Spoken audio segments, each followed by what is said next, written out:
And so guys, for today's video, mag-story time lang ako. Kasi merong isang concerned citizen malapit dito sa area namin.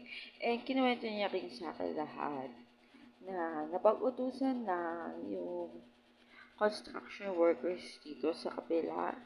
Kung saan, kasalukuyan nagpaparenovate yung um, kamag-anak namin. And then, alam ko maraming gulo, maraming issue, pero hindi na pa kay detalye.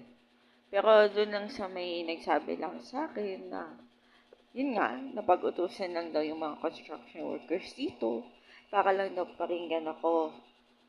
So ako, kaya ganun yung mga tingin ko sa social media ko, yung videos ko. Kasi ayokong mag-jump into conclusion na pinarikinggan ako. So, kailangan pakiramdaman ko din kung ako man yun or what.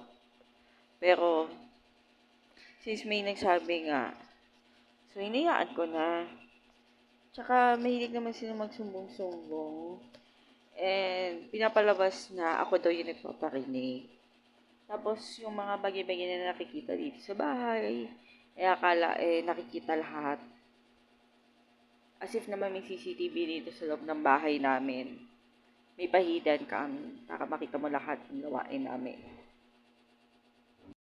At saka kung ako man yung nagparinig, yes, dapat naririnig din yun ni asawa na nagpaparinig ako.